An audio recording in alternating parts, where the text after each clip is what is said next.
দুনিয়া ধোঁকা, দুনিয়া ধোঁকা। দুনিয়া কাউরে থাকতে দেয় নাই, কাউরে।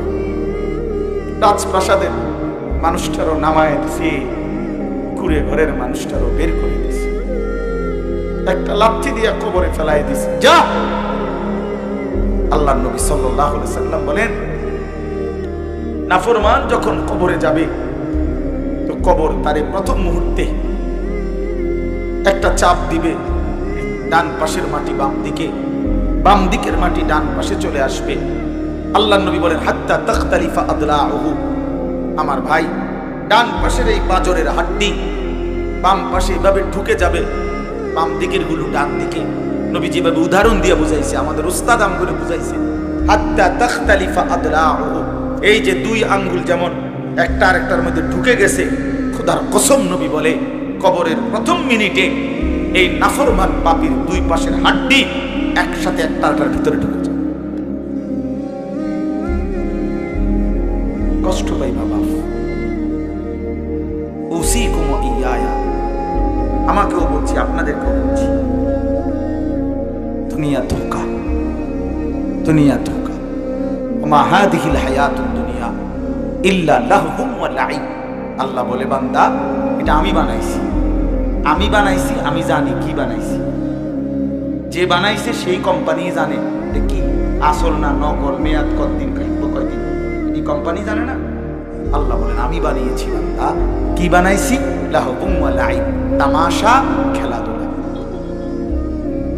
খেলনা, খেলনা, এগুলো খেলনা, তামাশা। এটা ওমাল হায়াতুদ দুনিয়া ইল্লা মাতাউল গুরুর।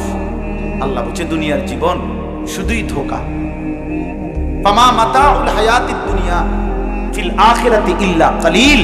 আল্লাহ বলে, বান্দা আখিরাতের তুলনায় দুনিয়ার জীবন একদমই সামান্য, কালিল, সামান্য। ভুল করো না বান্দা। ভাত খাইতে নিষেধ না, আল্লাহকে ভোলা নিষেধ। রোজগার করা নিষেধ না, নামাজ ছেড়ে দেওয়া নিষেধ।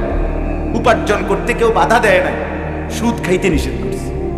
কথা বোঝেন নাই? আমি হারাম খাইতে নিষেধ করছি, হারাম খাইতে নিষেধ।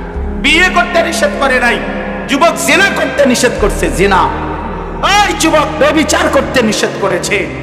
যেই চাহিদা আল্লাহ দিয়েছে সেই চাহিদা পূরণের ব্যবস্থাও আল্লাহ করেছে। মানুষের তৃষ্ণা আল্লাহ দেয়, তো মানুষের তৃষ্ণা নিবারণের পানিও আল্লাহই দেয়। মানুষের ক্ষুধার চাহিদা আল্লাহ দেয়, তো মানুষের খাবারও আল্লাহ দেয়। তো মানুষের লজ্জাস্থানের চাহিদা আল্লাহই দিয়েছেন। খোদার কসম, হালাল স্ত্রী আল্লাহই ব্যবস্থা রেখেছেন। মালিক যেই চাহিদা দেয় সেই চাহিদা পূরণের ব্যবস্থাও আছে। তুমি কা কুত্তার মতো হয়ে গেলা, তুমি কা কুত্তার মতো হয়ে গেলা। পৃথিবীর সব নারী নর্তকী, উলঙ্গ ছবি, বেহায়া অস্থির দৃশ্য কেন দিনের পর দিন, রাতের পর রাত মোবাইলে দেখবা কেন যুবক? বলো আমার নওজোয়ান সাথীরা। আমি নওজোয়ানের ফেরিওয়ালা, বক্তা না, ফেরিওয়ালা, যে শুধু চিল্লাই। এই জন্য বাপ, এটা আমরা প্রত্যেকেই ফিকির করি। সূরা মুলকের আমি মাত্র 3টা আয়াত পড়ছি, 29 নম্বর পারার এই সূরাটা, সূরা মুলক, কোরআনুল কারীমের অত্যন্ত ফজিলতপূর্ণ একটা সূরা। নবী সাল্লাল্লাহু আলাইহি সাল্লাম বলছেন, তুমজিহি মিন আযাবিল কবর হিয়াল মানিআ হিয়াল মুনজিয়া। এই সূরা মাত্র 30টা আয়াত, 67 নম্বর সূরা, সূরা মুলক। মোটামুটি বলা যায় সামান্যতম দিনদার মানুষ যারা, তারা এই সূরার নাম জানে, ঠিক না? রাসূলুল্লাহ সাল্লাল্লাহু আলাইহি সাল্লাম বলেন, এই সূরাটি যে নিয়মিত তেলাওয়াত করবে আল্লাহ তাআলা তাকে কবরের আযাব থেকে রক্ষা করবে। তুমজিহি মিন আযাবিল কবর। তাফসীরের মধ্যে আছে, নবীজি বলছেন, আমার দিলের তামান্না লাওয়াদিত্তু।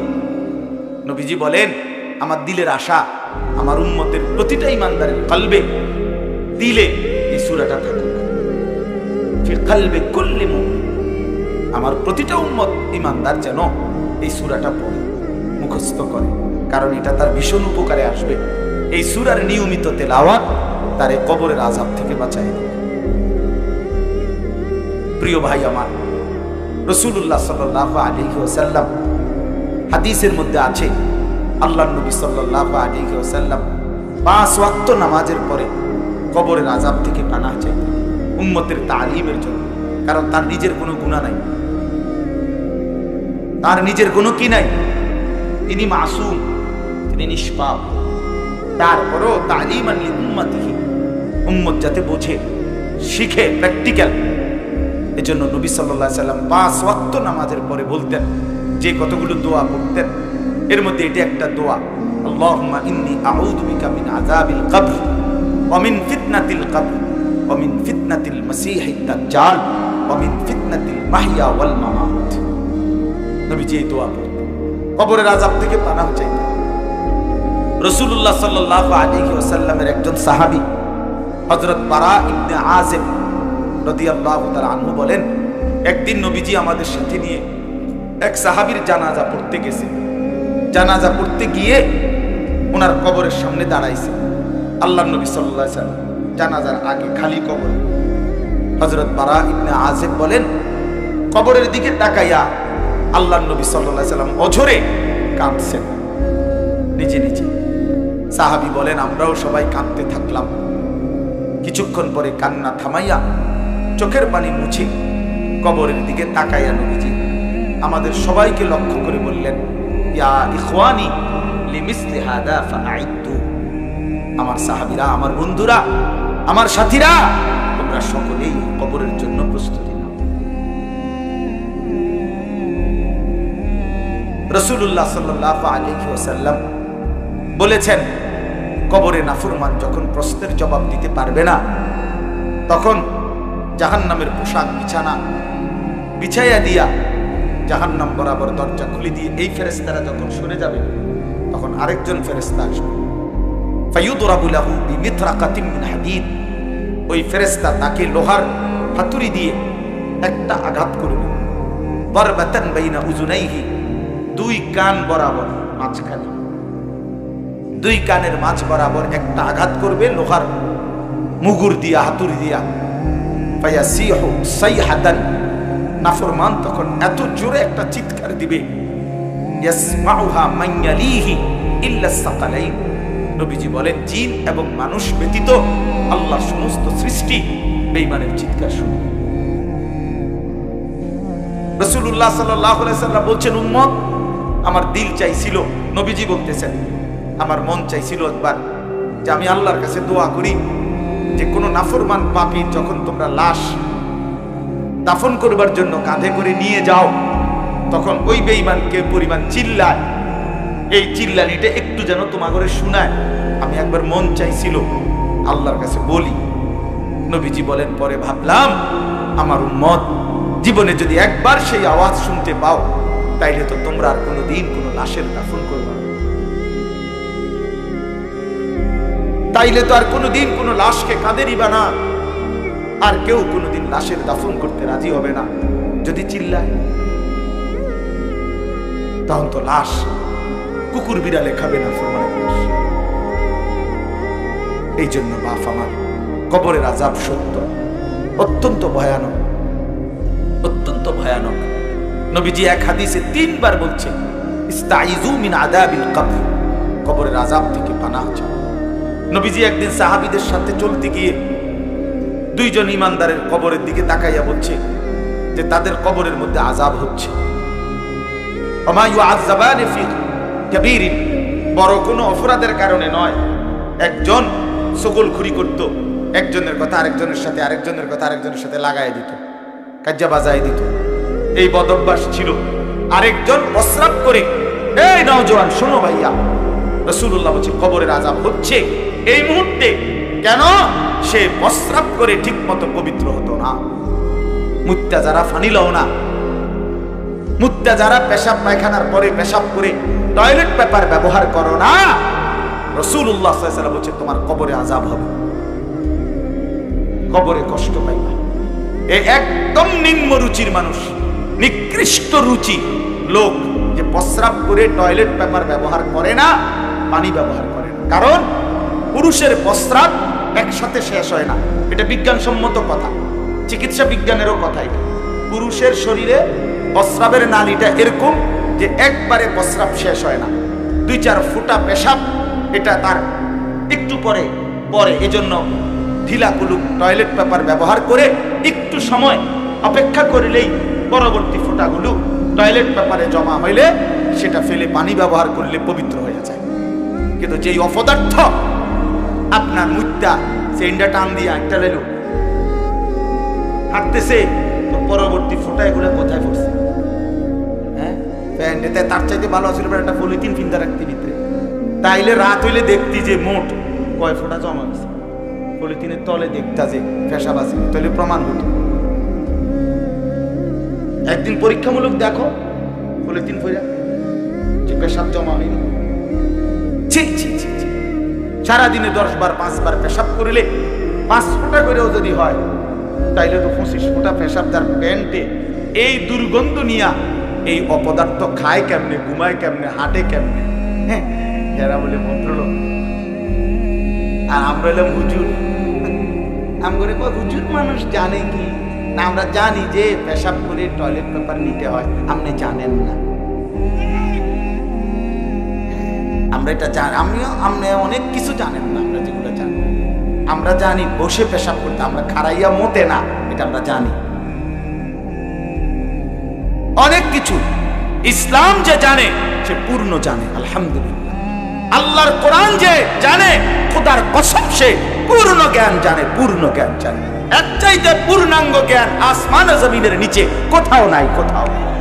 পৃথিবীর সবগুলো বই একত্র করলেও আমাদের মাদ্রাসার, আমাদের এই কোরআন সুন্নাহর এক শব্দের সমান হবে না বেটা, হবে না বেটা। সাফ কথা বেটা। জেনারেল পড়ালেখা আমরাও পড়ছি, কুমিল্লা ভিক্টোরিয়া কলেজ থেকে মাস্টার্স পাস করছি আমি। সায়েন্স বিজ্ঞান বিভাগ থেকে 1998 সালে এসএসসি পাস করছি। দাখিল সারা বাংলাদেশে সর্বোচ্চ নাম্বার পেয়ে 1 নাম্বার হয়েছে সমগ্র বাংলাদেশ, আলহামদুলিল্লাহ। ফার্স্ট স্ট্যান্ড করেছে। সার্টিফিকেট দেখতে চাইলে ফাটামু, কেউ কইলে অনলাইনে ফাটামু না। অর্থ অহংকারের জন্য বলি না, অর্থ হইল দুনিয়া শিখা। বাংলা, অঙ্ক, ইংরেজিটা নিষেধ করছি না। আল্লাহকে ভুলে গেলা কেন? কি পড়লা? ঘোড়ার ঘাস। 16 বছর কইরা কোন ঘোড়ার ডিম পারলা? মালিক চিনো না? এই অপদার্থ বলো, সেজদা চিনো না, গোলামি চিনো না, ফজরের নামাজ পড়তে পারো না, আল্লাহর কোরআন একটা লাইন সহি শুদ্ধ পড়লা না, একটা লাইন কিন্তু সাইও পড়তে পারো না শুদ্ধ। তুমি কি ঘোড়ার ডিমটা পারলা? কি ঘোড়ার ঘাস কাটলা ভাইয়া? দুনিয়া শিখলে আখিরাত ভুলে গেলা কেন? এতগুলো বই পড়তে পারলে মালিকের কালাম এই একটা পড়লেন না কেন? হ্যাঁ, যারা আইন পড়ে ল, তাগো এর চাইতে এই কোরআন শরীফ যে দুরুচা, তার চাইতে 3 ডবল না 10 ডবল উঁচা উঁচা বই আছে। আপনি জানেন, আমি নিজে দেখছি এর দুরুচা উঁচা বই। হেতে এটুডি পড়লো কেমন? যাদের ডাক্তারি বই, মেডিকেলের বই, এগুলো এর উঁচা উঁচা। পুরাটা একটা মেডিকেল কলেজের লাইব্রেরিতে গিয়ে দেখেন বইয়ের স্তূপ স্তূপ। 6টা বছর যে ছেলেটা এমবিবিএস এফসিপিএস করছে, যারা তার বুকটা মাটিতে লেগে গেছে। কি এটা কি ঘুমের তুইটা এমবিবিএস নাকি? তাইলে এতগুলো পড়া পড়তে পারলো, মালিকের কালাম শিখতে পারলো না কেন? বলেন না কেন? কেন পারলো না? আখিরাত লাগবে না মনে করছে। মূল বিষয়গুলো বাপ মাও বুঝছে, সন্তানেও বুঝছে যে এটি আমগো লাগবে, এটি হুজুরদের বিষয়। হুজুররাই কোন রকম খায় দায় ঘুম যায়। হুজুররা জানে কি? না না, আপনি অনেক কিছু জানেন, আমরা জানি না। আমরা কি জানি না? আচ্ছা বলেন, সাধারণ মানুষ অথবা উচ্চ শিক্ষিত মানুষ যেটারে টাইলস বলে, আমরা হুজুররা সেটারে মাটি বলি। কি বলি? তো আমরা তো চিনলাম। আপনারা যেটারে ফাঙ্গাস মাছ কন, আমরা এটারে তেলাপিয়া মাছ করি না। তো আমি চিনছি নাকি? না আপনি বলেন, আমি কি চিনছি না? আমি কি বেড়া চিনি না? না বেড়ি চিনি না? না চাঁদ চিনি না? না সূর্য চিনি না? কি চিনি না? কি বুঝে না? না বুঝার কি আছে? দুনিয়া এত কিছু বোঝন লাগে নাকি? মেয়ে দুনিয়া তো বোবায়ও ভোগ করে, অন্ধ মানুষও তো দুনিয়া ভোগ করে, জন্তু জানোয়ারও তো দুনিয়া ভোগ করে না? একটা হাতি, গবেষকদের, প্রাণীবিদ্যার গবেষকদের কথা হলো একটি হাতি একদিনে 250 কেজি খাবার খায়, 250, 90 লিটার পানি পান করে, বুঝেন? 90 লিটার পানি পান করে। একটি তিমি এক ঢোকে মানে এক লোকমায় 200 জন সামর্থ্যবান মানুষের সমপরিমাণ খাবার খায়। আচ্ছা বলেন, দুনিয়া কি ভোগ করছি আমরা? বলেন না। পাঙ্গাস আর তেলাপিয়া, দইনা ভাতা, কাঁচামরিচ, খিরা, টমাটো, দুন্দুল, করলা, কক মুরগা, ফার মুরগা, পরোটা, ডাল ভাজি, বিকালে এলো আলু চপ, পেঁয়াজ, বল, চা। বেটা এই কদ্দুর খাইয়া বেটা একটা লাভ মারে কি! আস্তাগফিরুল্লাহ, আস্তাগফিরুল্লাহ। আল্লাহ আমাদেরকে বুঝ দান করেন। আখিরাত মূল বিষয়। ওয়াল আখিরাতু খায়রুম ওয়া আবকা। আল্লাহ বলছে বান্দা আখিরাত আসো, আখিরাত আসো, আখিরাত আসো। অতএব দয়া করে রাসূলুল্লাহ সাল্লাল্লাহু আলাইহি ওয়াসাল্লামের এতগুলো হাদিসের কথা বললাম। কবরের আযাব সত্য, কবরে কষ্ট হবে বাপ, কবরে কষ্ট হবে। এজন্য আমি অনুরোধ করছি আমরা প্রত্যেকে ইনশাআল্লাহ নিজের জিন্দেগি সুন্দর করার ফিকির করি। বলেন ইনশাআল্লাহ। এবার শুধু তরজমা শুনেন 3টা আয়াত, তাইলেই আমার কথা শেষ। ইন্নাল্লাযীনা ইয়াখশাউনা রাব্বাহুম বিল গায়ব। আল্লাহ তাআলা বলেন নিশ্চয়ই যারা আল্লাহকে না দেখে ভয় করে।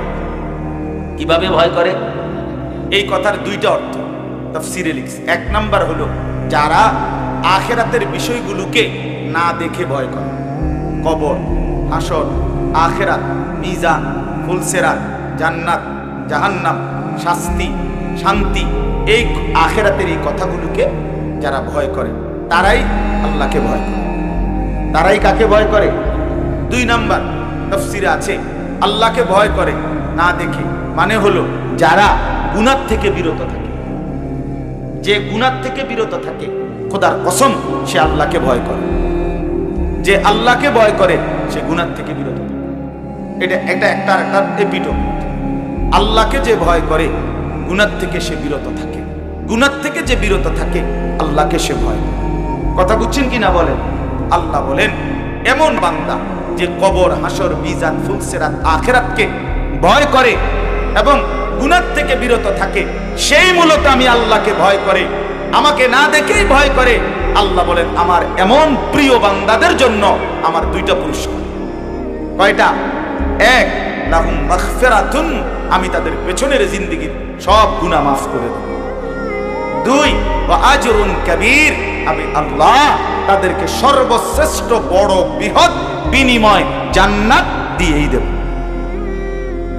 এবার আল্লাহ বলেন ওয়া আসিররু কাওলাকুম আবিজাহরু বিহি ইন্নাহু আলিমুম বিযাতিস সুদূর। নওজোয়ান ভাই তোমরাও শোনো, আল্লাহ বড় মহব্বত করে বলছে বান্দা তুমি আমারে আড়াল করতে পারবা না। কাজে বাটপারি সিটারি বাদ দিয়া, 2 নম্বরই 6 নম্বরই বাদ দিয়া আমার হুকুম মান, ভালো হবে। তো তোমার দুনিয়াও ভালো হবে, কবরও ভালো হবে, আখিরাত তুমি আমার থেকে আড়াল করতে পারতা না। এটি র‍্যাব বিজিবির বিষয় না, এটা আমি আল্লাহর সাথে মুআমালা। আমার থেকে তুমি লুকাইতেও পারবা না, আড়াল করতেও পারবা না। ওয়া আসিররু কাওলাকুম আবিজাহরু বিহি, তুমি যদি আস্তে কথা বলো আমি তাও জানি, তুমি যদি জোরে কথা বলো আমি তাও জানি। ইন্নাহু আলিমুন বিযাতিস সুদূর, তোমার অন্তরের ভিতরের যে জল্পনা কল্পনা সেগুলোও আমি জানি। তাহলে আল্লাহকে আড়াল করবেন কিভাবে? কথা বলেন না কেন?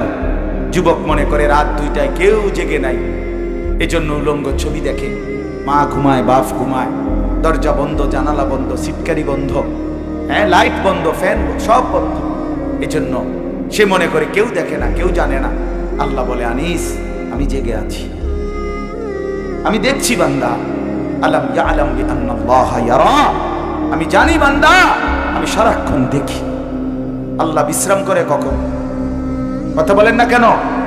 আল্লাহ দেখে না কখন? আল্লাহর অবসর কখন?